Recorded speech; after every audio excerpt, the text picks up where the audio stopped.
बापू के जन्मदिन पर प्रधानमंत्री नरेंद्र मोदी ने देश में स्वच्छता अभियान का आगाज किया। कई लोगों ने हाथों में झाड़ू थाम लिए और इस मुहिम का हिस्सा बन गए। कुछ लोगों ने इसे दिखावा भी बताया, लेकिन अब लगता है जैसे इस अभियान पर सियासत हावी होती जा रही है। कानपुर में अल्पसंख्यक समाज की कुछ महिलाओं का हाथों में झाड़ू थामना समुदाय के लोगों को नागवार खुसरा और उन्होंने महिलाओं का विरोध शुरू कर दिया। उन पर मजहब के खिलाफ काम करने का इल्जाम लगाया गया। नतीजा ये कि एक नेक काम के लिए निकली महिलाएं डर की वजह से घरों में कैद है और अपनी हिफाजत की अब गुहार लगा रही हैं।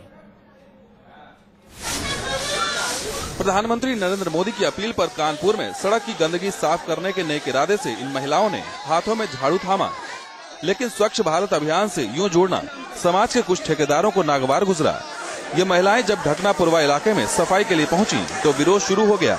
हम लोग नरेंद्र मोदी के अभियान में झाड़ू लगाने निकले थे, मगर हम ही लोगों के मुस्लिम समुदाय के लोगों ने हम लोगों का विरोध किया, जिसकी वजह से आज हम लोग और भी प्रोग्राम बहुत से हम लोगों ने रखे थे, मगर बस उनकी वजह से थोड़ा सा उसको पोस्टपोन कर दिया। हमारे ही समाज के कुछ युवक युवतियां हैं जो हमारी इस अभियान को रोकने में लगे हुए हैं। इन महिलाओं का कहना है कि उनका मकसद नेक है, तो विरोध करने वालों को इसमें सियासत की बू आ रही है। वो इसे मजहब के खिलाफ मानते हैं और किसी भी कीमत पर विरोध के लिए उतारू हैं।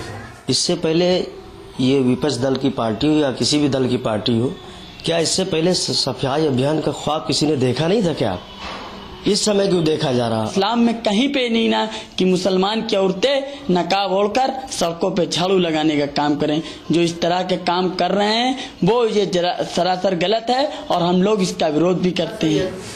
ऐसी धमकियों से महिलाएं खौफजदा हैं, वो डरी सहमी हैं और अपने घरों में कैद हैं। सफाई अभियान के विरोध के लिए कुछ ऐसी वजहें गुनी और बुनी गई हैं जिस पर आप हैरान हो सकते हैं। ऐसा लगता है मानो मोदी का सफाई अभियान तब तक कामयाब नहीं हो पाएगा जब तक सड़क की गंदगी के साथ समाज की रूढ़िवादी सोच का तोड़ नहीं ढूंढा जाता। Saurabh Mishra, News Nation, Kanpur.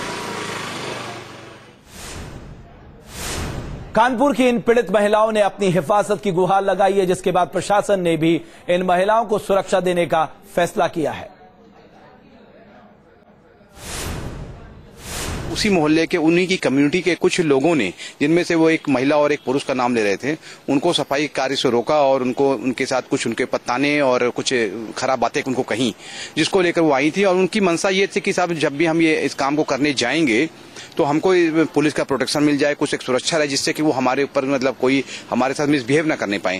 तो इस बात को प्रशासन ने बहुत ही गंभीरता से सुना। कल ही वहाँ के जो लोकल थानाध्यक्ष है उसको इस बात के इंस्ट्रक्शन दे दिए गए थे कि जब भी ये लोग अच्छा कोई काम करने जाते हैं जो कि पूरे समाज से जुड़ा हुआ है तो निश्चित रूप से इनको सुरक्षा प्रदान की जाए।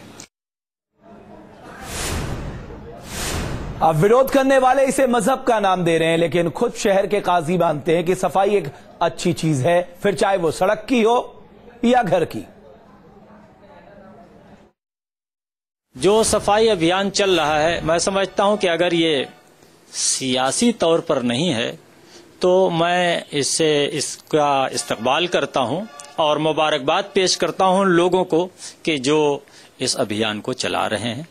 सफाई होनी चाहिए, सफाई से तमाम बीमारियां दूर होती हैं, सफाई से इंसान का अपना इंसानी वकार जो है वो निखरता है। तो इसलिए सफाई को मैं इस अंदाज से देखता हूं कि सफाई हर हाल में होनी चाहिए, चाहे वो घर की सफाई हो, चाहे वो सड़क की सफाई हो, चाहे वो दरवाजे की सफाई हो। बहरहाल सफाई एक अच्छी चीज है।